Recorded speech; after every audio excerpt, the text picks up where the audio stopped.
Aujourd'hui, on va finir le livre de Shoftim. Ok, donc les Shoftim, c'est les juges. Et la semaine dernière, on a parlé de l'histoire de Shimshon. On a raconté toute l'histoire de Shimshon, mais tout le monde m'a demandé des questions et j'ai dit que j'ai juste. D'abord, je raconte et après, on essaie d'expliquer. On a raconté que Shimshon, en bref, on a raconté que Shimshon, lui, c'était un juge très fort et il allait avec des femmes non juives. Ok, il s'est marié avec des femmes non juives et des Pélishtim, de Pélishtim. Et donc tout le monde m'a demandé, lui c'était un juge, c'était un tzaddik, qui jugeait le monde et tout. Comment c'est possible qu'il allait chercher des femmes non juives alors qu'il y avait des femmes juives? Alors déjà, ce qu'il faut savoir, c'est que le Rambam nous dit, aussi bien pour Shimshon, aussi bien pour Shlomo HaMelech, qu'ils les ont convertis. Shlomo HaMelech, pas comme les gens ils se trompent, on sait que Shlomo HaMelech il avait beaucoup de femmes, et c'est des femmes non juives. Non, il les a convertis. Comme ça le Rambam il écrit explicitement. Ok? Et Shimshon aussi il les a convertis. Comme ça le Rambam nous dit. Donc il les a convertis. Donc déjà, ça nous a enlevé un petit poids. Donc les femmes étaient converties. Donc il n'est pas allé sur une femme non juive, il n'est pas allé sur une femme non juive, il allait sur des femmes juives. Ça c'est un. Maintenant, mais pour expliquer, mais quand même, ok, mais pourquoi il ne se marie pas avec une fille de Beth Yaakov, une fille de chez nous, quoi? Pourquoi il a besoin d'aller chercher on avait expliqué qu'il a demandé à son père, il a vu, il se promenait en Pélishtim, il voit une belle femme comme ça, il dit c'est ça là. Ses parents ils disent mais c'est ça là, mais nous on t'a éduqué au Cheder, on veut une fille de chez nous. Non, c'est ça là. En fait, Hachem il avait envoyé un message qu'il fallait s'infiltrer, comme on a dit, pour agir de façon loup solitaire. C'est-à-dire genre je défonce tout le monde, mais pas après qu'il y ait une responsabilité sur le peuple juif. Moi j'arrive, je me marie, j'ai une embrouille avec une femme, et ça fait que je défonce je tue plein de monde, et on a gagné du temps avec ça. Donc Shimshon en fait, donc Shimshon lui son truc c'était de jouer le loup solitaire, de frapper le maximum de monde. Donc on a dit qu'il a tué 1000 personnes, 30 personnes, après 1000, et après quand ils l'ont crevé les yeux, Shimshon, donc on a dit qu'il était dans le palais où il y avait tous les Pélishtim, et c'était un grand jour, ils remerciaient leur idole, et c'est là qu'il a dit Cheskenina, renforce-moi s'il te plaît, même à pas Amazé, je suis prêt à mourir, mais au moins renforce-moi, et que je puisse faire un méga Kiddush Hashem.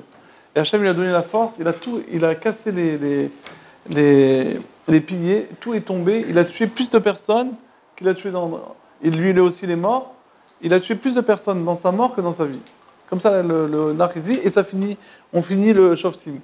Alors je vais expliquer, pour expliquer ça, c'est quoi l'histoire de Shoftim, c'est quoi l'histoire de Shlomo, c'est quoi l'histoire de... Comment comprendre ça? En fait, on va commencer par le début. Adam Arishon,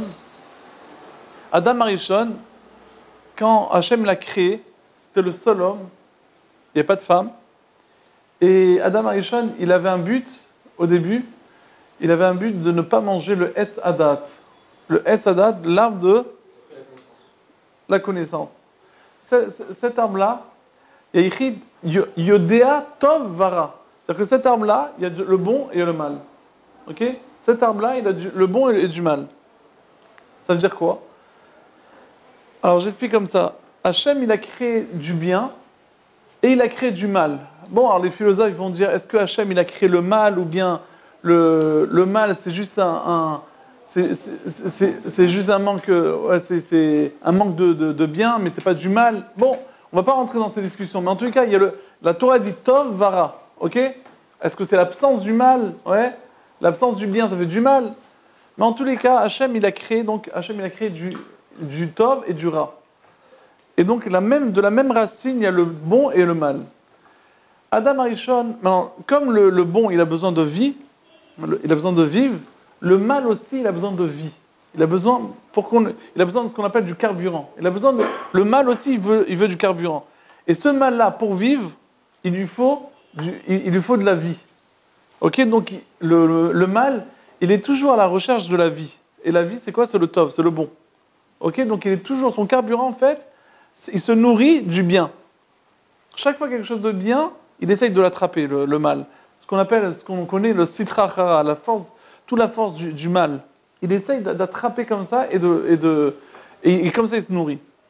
Si Adam Arishon, écoutez bien ça, parce que j'ai bien compris ça maintenant, c'est si Adam Arishon n'ait pas mangé le Etz Hadat, il s'était retenu, il y avait le mal et il y avait le bien. Si c'était retenu, il n'avait pas mangé l'arbre, en fait le mal, il n'aurait pas eu de carburant, et donc il serait mort, et donc il y aurait eu ce que Hachem il voulait, et donc il y aurait eu le tikkun Hachalem, et ça serait fini. On ne sait pas ce qui serait passé, mais en tous les cas, ça serait une autre dimension. Le problème, c'est qu'Adam Arishon, qu'est-ce qu'il a fait? Adam Arishon, en mangeant le Etz Hadat, il a mélangé le mal avec le bien. C'est-à-dire quoi? Quelque part, il a donné au mal du carburant, du bon. Maintenant, le mal, il a dû manger.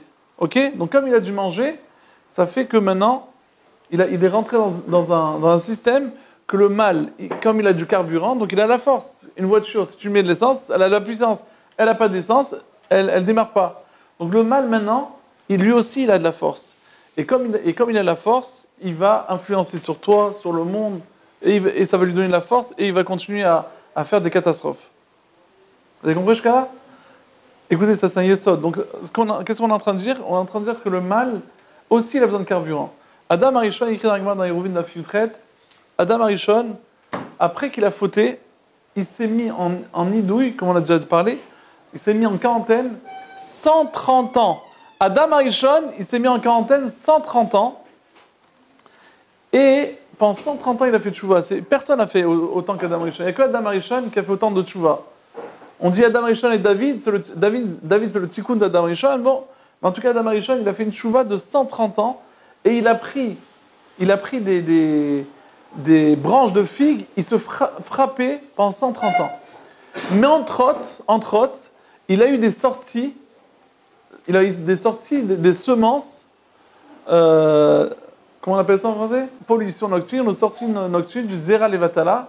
Et comme il a sorti des choses en vain, ça fait qu'il a créé plein de Ruchin, Lilim, Veshedim, comme ça que m'a dit. Ce qu'on appelle les Shindalet, ouais, il a créé des forces, des démons, des forces de mal. Ça veut dire quoi, il a créé les forces du mal? C'est-à-dire que maintenant, vous savez que dans le Zera, ce qu'on dit le sperme, quoi, si on le prend, je ne sais pas comment, peut-être au microscope, on peut voir la forme d'un homme. C'est-à-dire que quand il sort, ouais, s'il ne va pas dans l'endroit où il faut qu'il aille, ouais, chez la femme, quand il sort, aussi, c'est une neshama. Ne croyez pas que ce n'est pas une neshama, c'est oui une neshama. Mais souvent, cette neshama, au lieu de rentrer chez une femme, cette neshama-là, elle est là, elle se promène dans tout le monde. Et il y en a plein de neshamas dans le sperme. Ouais. Non, mais... Ouais, non, c'est... Ah, l'enfant qui devait... Voilà, c'est une neshama. Je ne sais pas comment calculer, mais en tout cas, c'est au moins une. Je ne sais pas s'il y en a plus, mais en tout cas, il y a une. Donc, il y a plein... Imaginez-vous qu'il y a plein de neshamot, ouais. Il y a plein de neshamot qui se trouvent il y a des neshamot en virtuel comme nous, et il y a des neshamot qui se trouvent dans le monde qu'on ne les voit pas. Ces neshamot-là, c'est le carburant de la force du mal. Vous êtes d'accord? La force du mal, elle les aspire. La force du mal, elle a un aspirateur, parce qu'elle a besoin de vie. Comment elle se nourrit? Elle se nourrit avec tous ces trucs-là. Avec toutes ces choses-là, ces neshamot-là, elle se nourrit.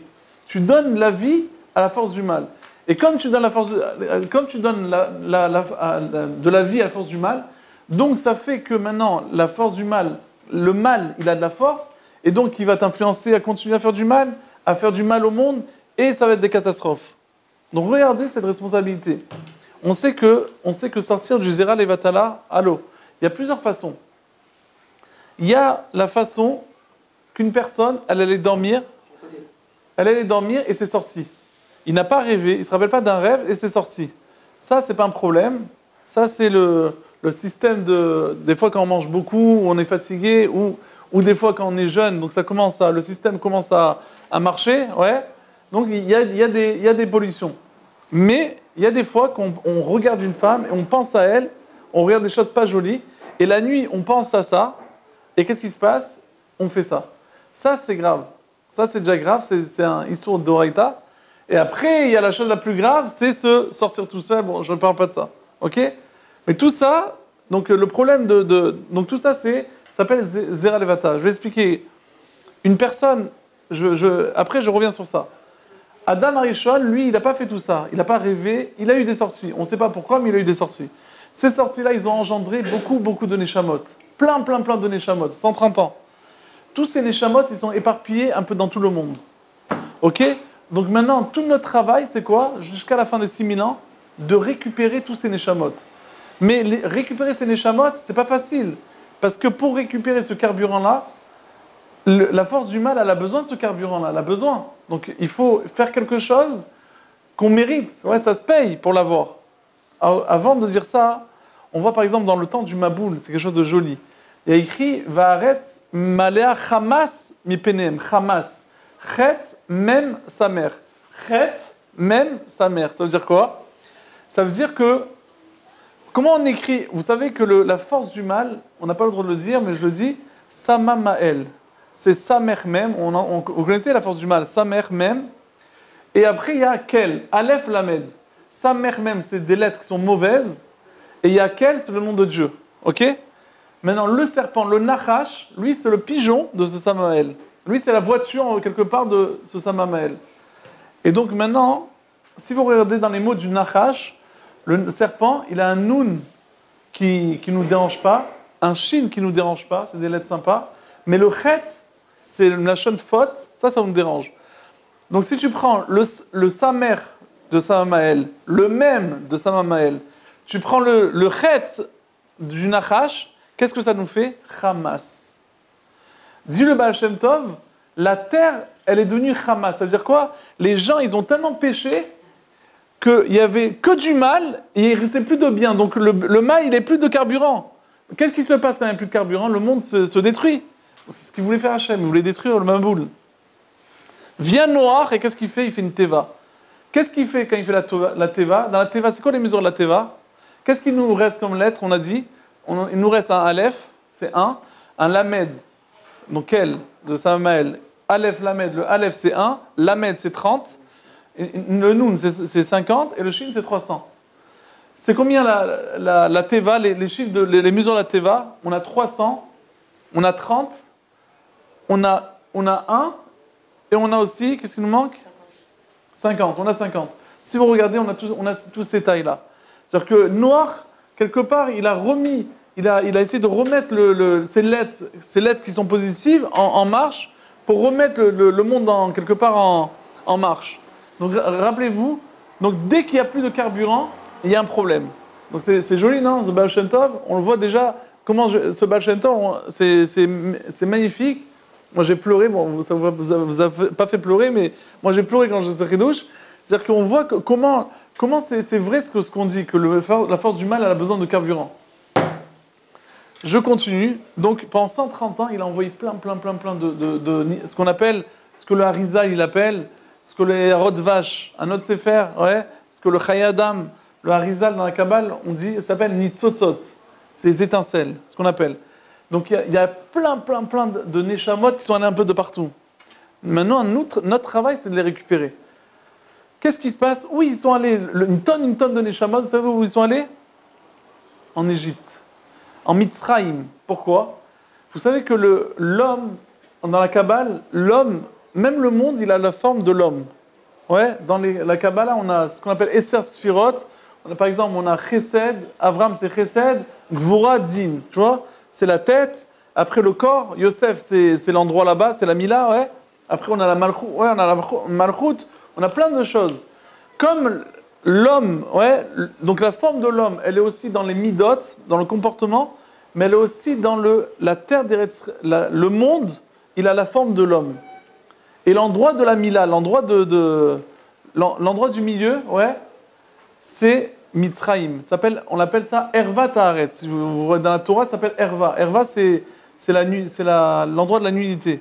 Donc Mitzrayim, c'était l'endroit, la nudité. Donc où il se trouve le plus de Neshamot? En Égypte. Écoute ça, c'est magnifique. Alors maintenant, qu'est-ce qui se passe? Sarah, la première, elle arrive. Elle arrive comme ça. Et voilà qu'on la kidnappe. Paro, il la kidnappe. Paro, c'est un milliardaire. Paro, c'est un type super important. Il a du kavod, ouais, c'est un roi d'Égypte. L'Égypte, c'était la grande force. Et Paro lui promet plein de choses. Ne croyez pas que Sarah, elle n'avait pas de Yetzirah, elle n'avait pas d'envie. Bien sûr que ça donne envie. Peut-être que le type, il était un beau gosse, quoi, on ne sait pas. Donc le type lui dit, hey, je veux faire avec toi. C'est quoi de faire avec un roi? Ça va, ça prend... Ouais, tu passes une nuit et tu es refait. Et tu reçois des valises d'argent, et tu reçois du kavod, de l'honneur et tout. Mabaya. Sarah, elle s'est tenue comme ça, elle a dit, moi je ne fais pas avec Paro. Je suis mariée, je ne bouge pas. Quand elle a résisté à ce Yetzirah-là, elle a réussi à ramener déjà à aspirer plein de neshamot, parce que ça se paye. Ouais, comme eux, ils veulent du carburant, nous aussi, on peut leur reprendre. Ok, parce qu'ils aspirent. Mais on peut si tu as deux aimants, un aimant qui est plus puissant que l'autre, donc tu peux aspirer. Donc Sarah, elle a déjà aspiré. Le deuxième qui arrive, c'est qui? Yosef. Yosef, il arrive, et qu'est-ce qui se passe? Il y a une grande fête, personne à la maison, il y a une femme, une bombe atomique. Le matin et le soir, l'après-midi, chaque fois, 3 fois par jour, 4 fois par jour, elle se change d'habits. Ouais, et pas les habits Chanel et Prada, etc. Ouais, et classe, toujours bien maquillée, toujours top niveau. Donc déjà, Yosef, ouais, il avait du mal avec ça. Maintenant, il n'y a personne. Ok, elle attrape. Ok, quand c'est l'homme qui a envie et la femme, elle n'a pas envie, c'est déjà plus dur. Mais quand c'est la femme qui veut te faire craquer, là, tu es mort. Naron, si toi, tu as envie de ta copine, vous n'avez pas de copine, mais ta copine n'a pas envie, c'est déjà pas, elle peut réussir à résister. Mais si elle craque, c'est mort. Okay, on sait que la femme, elle a une puissance. Donc maintenant, elle essaye de faire tenter Yosef. Yosef, qu'est-ce qu'il fait? Il a une envie grave. Il écrit presque il avait envie de faire. Et voilà, ouais, la Gemara en Sota, etc. Ouais. Alors bref, je ne raconte pas tous les détails, mais en tout cas, Yosef a résisté. Quand il a résisté, encore des Neshamot. Le troisième, c'est qui? C'est qui le troisième qui a réussi? C'est les Bnei Israël. Les Bnei Israël, quand ils sont allés en Égypte, et c'est là qu'ils ont fait... Ah, grave, est-ce que ça veut dire qu'il a fait Zera dans un intérieur? Yacholiot, ouais. Ouais, c'est sorti de ses doigts. Ouais. Et à cause de ça, il devait sortir les Shvatim de lui, et à cause de ça, ils ne sont pas sortis. Donc il a eu une punition. Ouais, bon, il n'a pas réussi à résister, quoi. Bon, l'homme chali, il faut comprendre ça. Hein? Non, c'est autre chose, ça. C'est autre chose, c'est un autre jour, ça. En tous les cas, qu'est-ce qu'on est en train de dire maintenant? On a dit que maintenant, que donc, les prochains qu'ils ont réussi, qui sont venus, c'est les Bnei Israël. Quand les Bnei Israël descendent en Misraïm, qu'est-ce qu'ils ont à faire en Misraïm? Pourquoi Hachem, il décrète qu'ils ont besoin d'être en Misraïm? Alors tout le monde va te dire, parce qu'ils ont besoin d'apprendre, de faire un stage, comment être serviteur avant de recevoir la Torah. C'est aussi des explications. Mais le Harizal, il dit que Kour Mitzrayim. Mitzrayim, c'était l'usine de tous les Nitzot, l'usine de les Neshamot. Ouais, Ilan, il y avait plein de Neshamot. Donc ces Neshamot-là, qu'est-ce qu'il faut faire? Il faut les aspirer. Et comment tu arrives à acheter un grand aimant? Quand ils se recevaient des coups, parce qu'ils n'ont rien fait, les pauvres. Quand on prenait leurs enfants, on faisait des briques avec. Chaque fois, ils achetaient avec ça, ils rachetaient avec ça des Neshamot. Et des Neshamot. Pendant 210 ans, ils ont cravaché, et jusqu'à qu'ils ont arrivé à quoi? À récupérer tous les Neshamot. Jusqu'à que quand ils sont sortis d'Égypte, il n'y avait plus de Neshamot. Donc quelque part, l'Égypte, il y avait du mal sans carburant. Donc, et maintenant, il n'y a que du bien, en tous les cas, en Égypte. C'est pour ça qu'on n'a plus le droit de retourner en Égypte. Parce qu'on n'a plus rien à faire là-bas. Parce que là-bas, il n'y a que du mal là-bas. Il ne faut pas aller, parce que si tu vas, ils vont essayer de t'aspirer là-bas, la Sitra. Ne va plus là-bas, on a fait notre travail, on a vidé ce qu'il y avait à vider. Ouais, maintenant il faut aller en Russie, il faut aller en France, il faut aller à Marseille, Paris, Nice, Cannes. Mais il y a des Nitzot là-bas, donc il faut les récupérer, et tout notre travail, c'est les récupérer. Qu'est-ce qui s'est passé maintenant? Je continue. Qu'est-ce qui s'est passé? Donc on est sorti d'Égypte. Maintenant, la même chose, Shlomo Ameler et Shimshon. On n'est pas arrivé à Shlomo Ameler. Shimshon, lui, quelque part, qu'est-ce qu'il veut faire? Pourquoi il veut aller en Palestine et prendre des femmes? Moi, je vous ai dit pour s'infiltrer. Mais selon la Kabbale, c'est pas qu'il veut juste s'infiltrer. C'est qu'est-ce qu'il veut faire maintenant là-bas? Il veut aller récupérer toutes les forces du mal. Ouais, toutes les forces du mal qui est en Palestine. Pourquoi lui? Parce que lui, il est saint. Lui, depuis sa naissance, il n'a jamais bu du vin, il ne s'est jamais impurifié. Et il n'a jamais coupé ses cheveux, donc c'est vraiment un Nazir Hachem. C'est un fils de Dieu. Hachem lui a donné la force à lui, à Shimshon. Sa force, directement, il lui a donné. Et donc ce Shimshon-là, il va en Pélishtim, il veut se marier avec des non-juifs, mais pas pour kiffer. Pas pour kiffer, Chaz Shalom. Celui qui comprend, celui qui voit il ne faut pas voir ces films-là comment ça s'appelle, Samson et Dalila, je ne sais plus s'ils les mettent encore, mais il ne faut pas les voir ces films. Et les 10 commandements, tout ça, il ne faut jamais regarder ces trucs-là. Parce que, après, quand tu regardes ces photos-là, ils te montrent Moshe Rabbeinu. Après, chaque fois qu'on va te parler de Moshe Rabbeinu, dans ta tête, même si tu ne penses pas dans ton subconscient, tu vas toujours voir qui Moshe Rabbeinu avec la barbe comme ça, tu sais, dans les photos. Dans toutes les maisons en France, ils ont la femme. Tu connais ce tableau-là? Avec le Moshe Rabbeinu, là, avec les tables à loi? Moi aussi, depuis que je suis petit, je l'ai. Et quand j'étais petit, je le regardais, je voyais Moshe Rabbeinu, moi. Alors qu'aucun rapport, Moshe Rabbeinu, c'était un beau gosse, non? Non, on ne sait pas, tu vois, Moshe Rabbeinu, tu crois qu'il avait... On ne peut pas le dessiner, on ne sait pas son dessin, on n'a pas de photo. Donc déjà, de regarder ces films de Samson Dalila, comment il te le présente que Shimshon, tout son désir, c'était les femmes, il adorait ça. Et s'il adorait ces femmes, s'il adorait Shlomo Amelech aussi, il aimait toutes ces femmes, on n'aurait pas parlé de lui, on aurait parlé de nous. On ne parle pas dans la Torah des gens méchants. Ce qui nous intéresse, c'est pas parler des gens méchants, mais on parle des gens bien. Donc si on parle de Shimshon, il a un petit peu fauté la maladie, qu'il a peut-être un peu trop regardé les gens. Mais on ne peut même pas comprendre ce qu'il a fait. Shimshon, c'est un super tzadik. Si Hachem lui a donné dans les mains de délivrer les Pélishtim, et c'est Hachem qui lui a dit de se marier avec ces femmes-là, c'est que maintenant, quand tu rentres dans quand Hachem te donne cette mission-là, ouais, imagine te dire Hachem, il faut aller arranger ce truc-là. Alors vous tous, vous allez dire, moi aussi j'ai envie de Metaken. Ouais, moi aussi je veux. Ouais, Shlomo Amelech s'est marié avec plein de femmes. Ben, moi aussi j'ai envie de Metaken le monde. Moi aussi j'ai envie d'aspirer des Nisotzot. Non, non, non. Parce que tu le demandes, tu l'auras pas. C'est-à-dire quoi? Il faut être à niveau. On ne peut pas faire n'importe qui. Parce qu'on sait personnellement que tu vas craquer. Ouais. Pourquoi maintenant on ne fait plus Yiboum? Yiboum, c'est quand un frère, il meurt. C'est lui qui meurt. Il meurt sans enfant. Donc le frère, donc le beau-frère, il doit aller avec sa belle-sœur. Ok? C'est une mitzvah. S'il ne veut pas, il doit cracher avec sa chaussure. Mais d'abord, on lui propose de faire Yiboum, se marier avec elle, la prendre comme femme, pour avoir une descendance avec elle. Pour son frère. Mais s'il ne veut pas, il fait Khalitsa, il crache. Mais en tous les cas, maintenant, on ne fait plus ça. On ne fait plus Yiboum. On fait Khalitsa, on ne fait plus Yiboum. Ouais? Donc les Maasé, il ne faut pas croire qu'il n'y a plus maintenant, il y a Khalitsa. Il y avait une fois un copain de l'Aïshva de Kol Torah, il traversait Givat Shaul, là-bas, il traversait la rue, il s'est fait renverser le pauvre, il venait de se marier. Écoutez, il venait de se marier, tac, il est mort. Voilà, c'est un copain à moi, il s'est fait renverser par une voiture. Bon, il a traversé n'importe comment, mais il s'est fait renverser par une voiture. Et c'était la nuit, on ne voit pas bien là-bas. Et sa femme, maintenant le problème, c'est que sa femme, elle n'a pas d'enfant. Donc elle doit faire Yiboum. On ne fait pas Yiboum, mais il faut faire Khalitsa. C'est-à-dire si maintenant sa femme, elle veut se remarier, parce qu'elle était jeune, elle venait de se marier, elle avait 5-6 mois de mariage. La pauvre, elle ne va pas rester comme ça, elle aime son mari, mais 5-6 mois, on ne se connaît pas, tu vois, il faut se remarier. Maintenant, elle veut se remarier, écoutez, on lui dira vos tailles, mais il faut que je fasse Khalitsa. Ok, pas de problème, on fait Khalitsa. Non, mais Khalitsa, pour faire Khalitsa, le frère qu'il a, ton mari, ton cher mari qui est Niftar, il n'a même pas 9 ans. Donc il faut attendre un certain âge pour faire Khalitsa. Tu veux pas faire Khalitsa? Ouais. Ouais, Nirali a bar mitzvah, ça fait. En tous les cas, attends, donc et Mina Shamim, qu'est-ce qui s'est passé? La femme, elle était enceinte. Donc, puisqu'elle était enceinte, donc elle a plus besoin, elle peut se remarier, quoi. Elle a juste besoin d'attendre 3 mois pour savoir entre un mariage et un autre, mais en tous les cas, bon, Hachem, elle n'a pas pu faire Khalitsa. Est-ce que c'est mieux de ça ou ça? Je ne sais pas. Ouais, d'avoir un bébé comme ça, sans mari. Bon, on ne va pas rentrer dans ce dossier-là, mais en tous les cas, on ne fait plus Yiboum. Pourquoi? Parce que les gens, ils ne sont plus à ce niveau-là de se marier avec la belle-sœur pour la mitzvah. Ils vont le faire pour le kiff, mais pas pour la mitzvah. Ok? Donc ça, c'est un truc. Donc on voit que quoi? J'étais en train de vous dire combien c'est important de... Qu'est-ce qu'il fait Shimshon? Il ne fait pas n'importe quoi. Shimshon, il veut enlever toute la force du mal.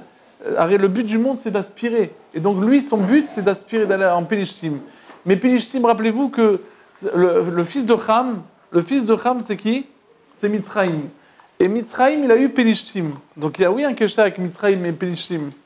Donc tu vois que c'est pas n'importe qui peut aspirer de ces forces-là, c'est Shimshon. Donc Shimshon, il va et il aspire. Je continue. Donc, comme je dis, vous allez me dire, alors, vous allez me poser une question. Ok, alors, Rav, moi, lui, il sort, quand il sort du Zera Levatala, il sort des trucs nocturnes, alors, bon, il a donné du carburant. Et moi, si je sors pas, je n'ai pas donné du carburant, mais bon. C'est-à-dire, si j'ai envie de faire et je ne fais pas, j'ai pas donné de carburant, mais quoi? Il ne faut pas croire que, mais quoi?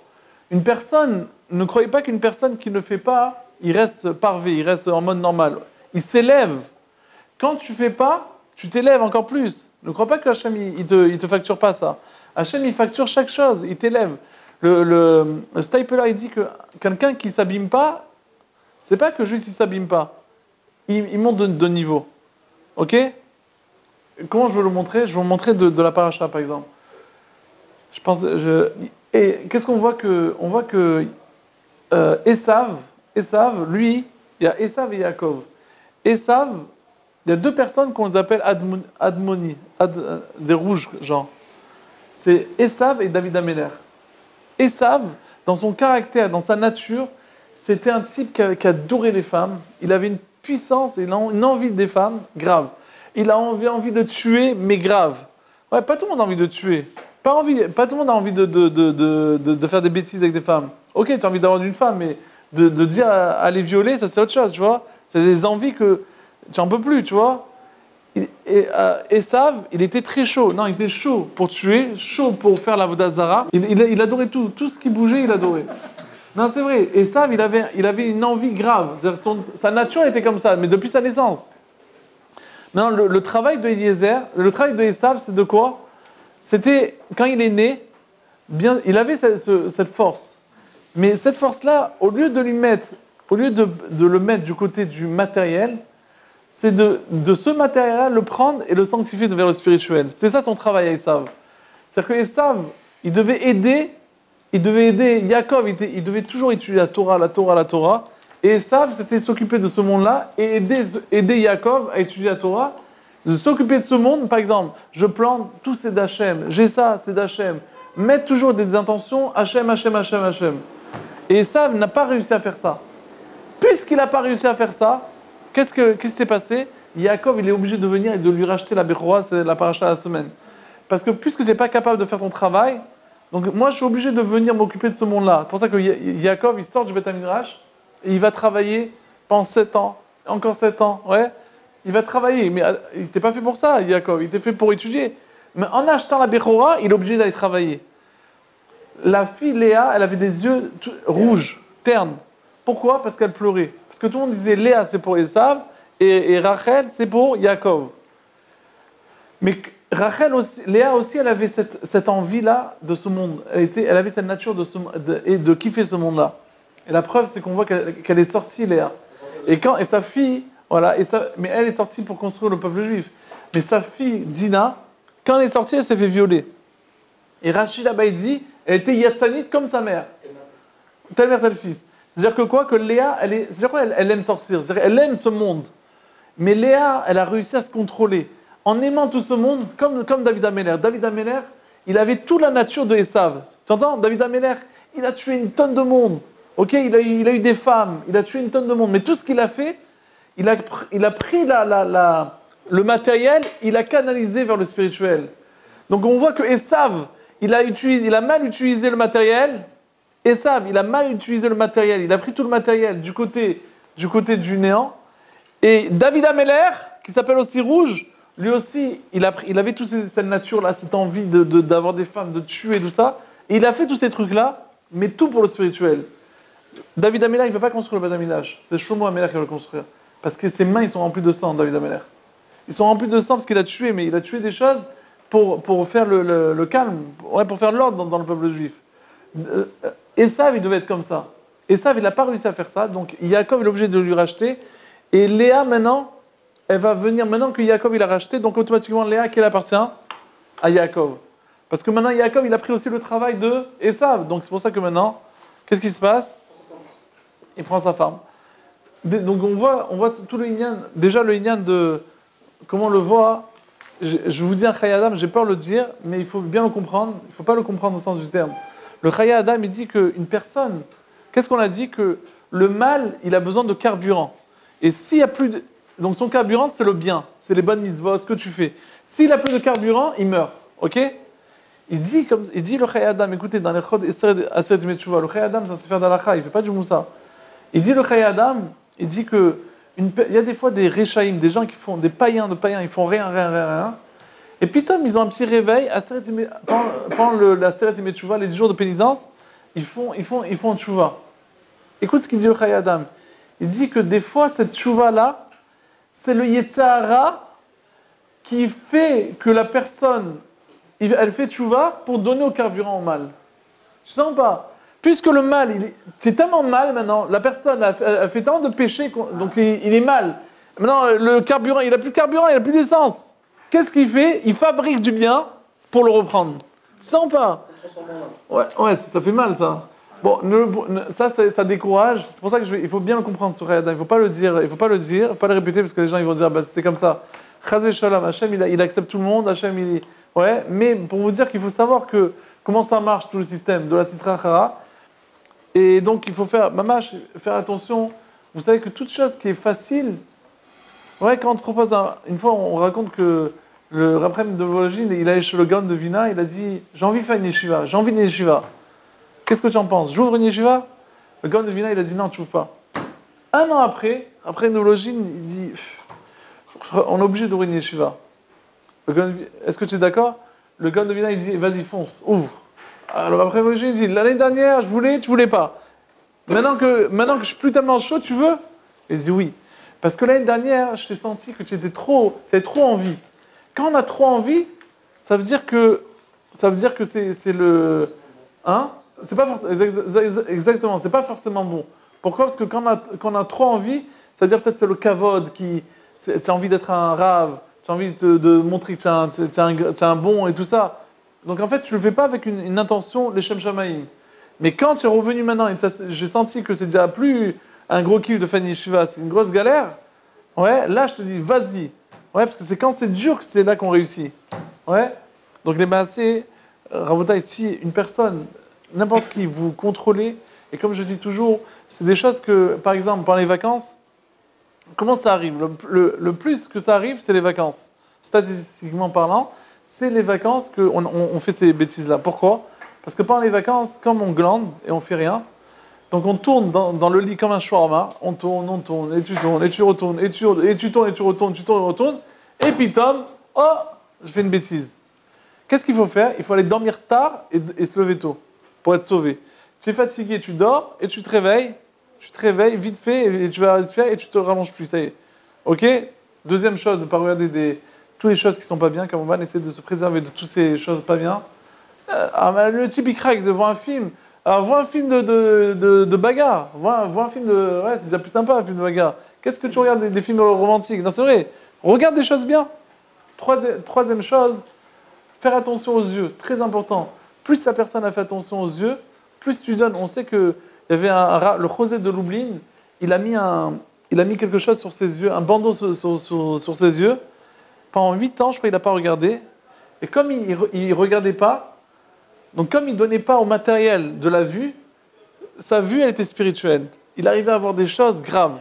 Bon, c'est son niveau, ouais. Mais pour te dire des choses, moins tu donnes au matériel, plus tu vas dans le spirituel.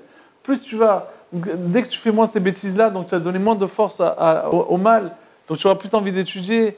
Et ouais, donc fais attention il y a écrit dans les Sfarim, il y a un minag à Yerushalayim, je l'ai déjà dit peut-être. Il y a un minag à Yerushalayim que les enfants n'accompagnent pas le père. J'ai déjà dit que les enfants n'accompagnent pas le père pour l'enterrement. Pourquoi? Parce que quand les enfants ils accompagnent le père, mais il y a aussi tous les neshamot que le père il a fait, ouais, tous les trucs, les sorciers en vin qu'il a fait, les neshamot aussi ils disent c'est notre papa, on l'accompagne. Ok, donc les accusateurs ils sont là, ils le défoncent. Il y a écrit encore plus dans les Sfarim Akdoshim que les vrais enfants, enfin les enfants en virtuel, en réel, excuse-moi, les enfants en réel, eux, ils retournent chez eux. Mais ceux qui sont en virtuel, qu'est-ce qu'il fait? Ils rentrent dans la tombe, ils fracassent le corps, mais le pauvre, la douleur qu'il a, on peut pas s'imaginer. Donc mieux vaut pas accompagner. Donc tout ça pour te dire, il faut faire attention à tous ces trucs-là. Encore plus, il y a écrit que ça t'enlève de la parnassa. Parce que imagine tu as une famille avec 3-4 enfants. Tu reçois 2000 euros par mois. Ok, tu payes, tu reçois 2000 euros. Donc dans tes 2000 euros, tu fais ton calcul. Voilà, je donne pour les enfants, l'écolage 200 euros, le manger 500 euros. Tac, ouais. Donc tu calcules tout. Mais donc tu as calculé pour tes 3 enfants. Mais tu as fait des autres enfants, frérot. Ces enfants aussi veulent manger, ok? Quand ils n'ont pas de carburant, ils ont besoin de manger aussi. Donc ils te mangent ton argent. Ok? Ah, ma machine à laver s'est cassée. Ah, ma voiture s'est cassée. Tout ça, tous ces trucs-là, c'est eux qui t'aspirent. Donc, Rabotai, combien c'est important de faire attention, ouais, de faire. C'est très dur, je sais que c'est très dur. Mais quand c'est très dur, on a dit, ça veut dire qu'on monte. C'est quand c'est dur parce que c'est dur, c'est là qu'on voit un salaire. On est là pour galérer. On est là pour que ce soit dur. C'est dur, là. C'est dur, ouais, on est dans un monde. Quand on monte, quand c'est dur, c'est là qu'on a le salaire. Ouais, il n'y a rien de facile. Comme j'ai dit, l'argent facile, c'est facile, mais ce n'est pas de l'argent clean. Quand on travaille, on a. Il n'y a pas des gens qui travaillent et qui gagnent l'argent sans travailler. Ça n'existe pas. Ce monde-là, il est fait pour. On travaille, et quand on travaille, celui qui travaille, il reçoit du salaire. Hachem lui donne du salaire. Et sachez que Hachboukhou, il voit les efforts que chacun fait. Faire très attention, aller au mikvé après. Ouais, c'était pas ça. Je ne vais pas parler de ça, ok? Mais je dis peut-être que si on va expliquer un peu comment ça marche, peut-être que ça va nous faire un peu de moussa. Juste pour finir, je répète ce que j'ai dit la semaine dernière. Non, je n'ai pas dit au cours. Mais s'il va, juste, j'ai dit comme ça parce que pas tout le monde a écouté, et c'est cachot avec ce qu'on a dit. Eliezer, Avram, il envoie son serviteur Eliezer pour aller chercher un shidour. Un shidour, c'est quoi? C'est une femme. Cette femme-là, elle va construire tout le peuple juif. Donc c'est une responsabilité terrible. Elle envoie, donc il dit à Avram, et il fait jurer, il dit voilà, Yishlach malacho, je vais t'envoyer un ange qui va t'aider. Qu'est-ce que Eliezer, quand il arrive devant le puits, il dit Hachem, Akrena, fais en sorte, Akrena, c'est la traduction littérale, c'est fais-moi un hasard. Ok? Fais-moi, dévoile-moi la fille qu'il faut. Donc, maintenant, il y a un problème. C'est quoi ce Akrena? C'est quoi Akrena? Akrena, c'est un hasard. Pourquoi Eliezer demande un hasard?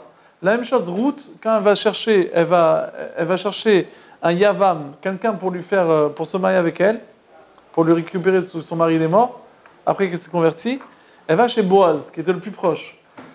Et elle allait, Mlachon Mikré, Vayakar, aussi une façon hasardeuse. Pourquoi? Harry, c'est la mère de la royauté. Pourquoi elle va de façon hasardeuse? Elle devrait aller de façon fixe. Rapinkus, il dit un truc très joli. Il dit qu'il y a une différence fondamentale entre Ashgacha Pratit. C'est quoi Ashgacha Pratit? C'est quand Hachem il nous chapote, ouais, et Akrena. Il dit par exemple, un exemple. Si une branche, elle tombe de l'arbre. Si on dit que c'est une façon Ashgacha Pratit, Hachem nous chapote, c'est-à-dire qu'Hachem il envoie un message, ça passe d'un cieux à un cieux, jusqu'à ce que ça arrive dans le monde des malachim. Quand ça arrive dans le monde des malachim, d'un malach à un autre malach, plusieurs niveaux, jusqu'à un ange, il prend la feuille, il la pose par terre. Ça s'appelle Ashgacha Pratit. Et c'est quoi Akrena, le hasard chez Hachem? C'est qu'Hachem, il n'envoie aucun intermédiaire. Il envoie Hachem, il vient directement, lui, il prend la feuille, il la dépose par terre. Donc qu'est-ce qui est mieux, Ashgacha Pratit ou Akrena? Akrena. Et Avram, il pensait que le malachim, ça suffisait. Quand il dirait que Yitzhak, il a dit Eliezer, ne demande pas un malach, demande que ce soit fait par Hachem directement. Pourquoi? Ça revient à ce qu'on a dit. Akrena, Ruth, elle va construire elle va sortir David, le Melech HaMashiach, ouais, David, toute la royauté. Elle sait qu'il y a la mafia, ouais, toute la Sitrachara, toute la force du mal, elle est derrière. Ils sont avec des kalash, tous avec des viseurs, tireurs d'élite, juste à temps pour tirer. Ok, si Ruth maintenant, elle vient de façon Ashgacha Pratit, elle vient de façon par des intermédiaires, elle va se faire défoncer. Ok, toutes les forces du mal, ils vont essayer de l'aspirer et essayer de bloquer pour pas qu'elle fasse ça. Et la même chose d'Eliezer.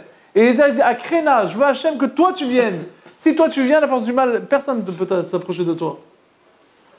Et c'est magnifique que Bémet, on voit qu'après, quand il répète ça, il répète toute l'histoire, tout le récit à son beau-père, il ne commence pas à lui raconter les détails. Parce que qu'est-ce qu'elle va piger? Tu vas expliquer à Bethuel, un type qui n'est pas dedans, tu vas expliquer, tu sais, Hachem, Hashgacha Prati, tout ça.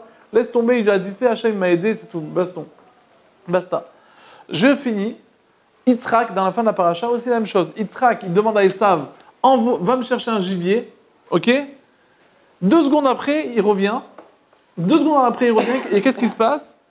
Quand il revient, Yitzhak lui dit, oh, qu'est-ce qui s'est passé? Tu es un chasseur, tireur d'élite, en 2 secondes, tu as réussi à le chasser? Alors il dit, non, Akrena. Il dit ce mot-là. Et de suite, Yitzhak lui dit, dis-moi, tu es Esav, toi? Alors Rachid il dit, pourquoi il a demandé tu es Esav?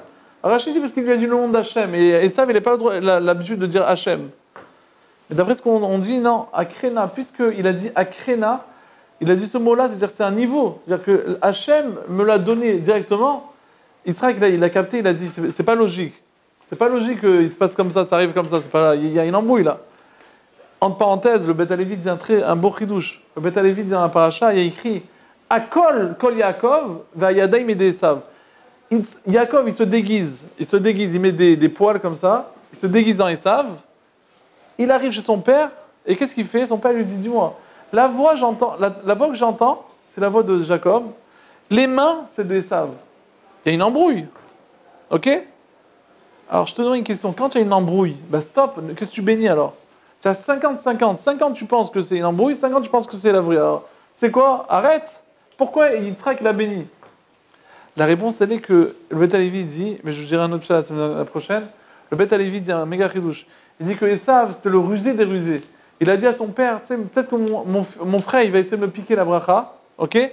Donc peut-être qu'il va se déguiser en Esav. Mais quand il va se déguiser en moi, il va se la jouer avec ma voix, d'accord? Il va jouer la voix d'Esav, une voix grosse. Donc qu'est-ce que on va faire maintenant? Le code, c'est que moi, j'arrive poilu, mais avec la voix de Yaakov. Quand Yaakov, maintenant, il arrive genre naturel, avec des poils, mais il parle avec la voix de Yaakov, c'était le code. Donc il sera qu'il a béni. Azak Baruch, à la semaine prochaine.